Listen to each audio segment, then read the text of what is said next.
What is going on, ladies and gentlemen? My name is Espresso, and welcome back to another Black Ops 3 video here today on the channel. Today, we're going to be talking zombies and really DLC 3, a theory that's going around here that might be future hints, rather, that were set all the way back in 2013. It's actually pretty interesting to see where this ties up, and it would not put it past me if this was the case because, well, Origins was the starting point here for this current Black Ops 3 storyline, and really it would make a lot of sense to see this theorized here in the very first initial trailer. Now, this stems back to the Origins trailer where it was a very cryptic trailer that went up live on the TREYARCH YouTube page here, once again back in August of 2013. But basically what this all did was it showcased our characters, the ones that we would be playing with now, the Origins crew, and it showcased it almost as the beginning of the storyline.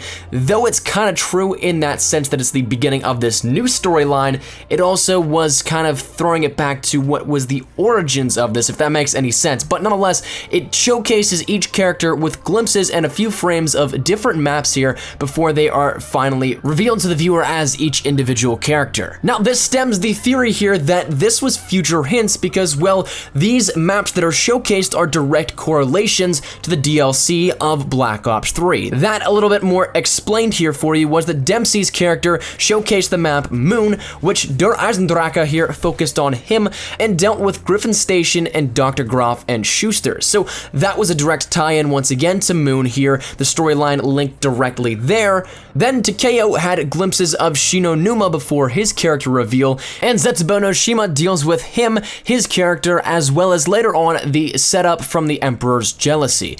Richtofen, well, Richtofen was showcased with Teleporter 3 of Dries, and the Giant was a direct remake here of that. So as you can see, all of these maps that were showcased before all of our characters' reveals, well, that is direct tie-ins with each individual's maps. So with that said, surely it could be generalizations. This could all be something that happens to be a semi-straight path here just because of the character themes set for each map, or it could be a real link. Something that back in 2013, TREYARCH put into motion here, which, knowing the guys over at TREYARCH and what they do for Easter eggs, it would not surprise me. Regardless though, this could lead then directly to DLC 3 with Nikolai. The map showcasing before Nikolai was Ascension, which for zombies lovers, Ascension is still a relatively mysterious map. There's really not much of a straightforward reason for it, and the main Easter egg involving Gersh, well, we've talked about it here.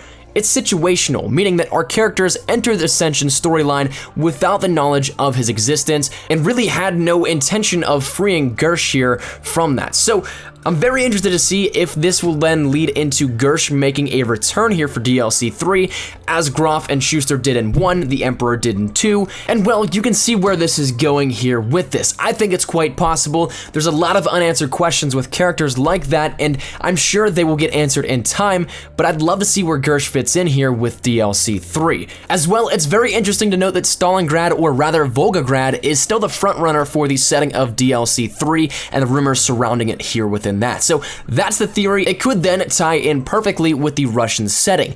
And finally, for those that will catch on to the Theater of the Dead, or rather that being Kino der Toten, that flashes before Nikolai's character reveal as well, I think that there is another very interesting link here between those two, that being that Ascension and Kino are the only maps to have the Thunder Gun in Call of Duty Zombies. So that is something very interesting to note here and something to keep in mind, but nonetheless, this theory is quite cool. The fact that all of this could have been theorized all the way back in 2013, and honestly, knowing the guys once again over at TREYARCH and how this was all set up from Origins, I would not doubt this for a second that this is planned, and really these could actually end up tying in to DLC 3 here as they did with DLC 1 and 2. But nonetheless, that's going to wrap it up here today, ladies and gentlemen. Thank you guys so much for watching. I would love to hear your thoughts down there in the comment section down below. But if you guys did like the video, be sure to have a like rating down below. And if you guys aren't new to the channel, make sure you subscribe. We're on that road to 40,000 subscribers now, so every little bit does help and is of course greatly appreciated. But my name is Espresso. I'll see you guys later. Take care and peace.